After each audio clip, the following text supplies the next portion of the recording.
Se nos tiende siempre a como a aglutinar con un colectivo común, ¿no? Las personas jóvenes.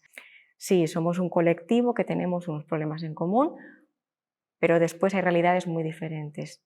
Y los diferentes problemas que han tenido las personas jóvenes han sido súper diferentes.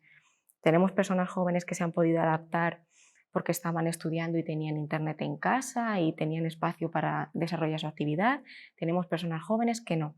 En ese sentido, las asociaciones, las organizaciones juveniles han sido esenciales porque buscamos soluciones justamente para las personas jóvenes que tienen mayores problemas, que son más vulnerables.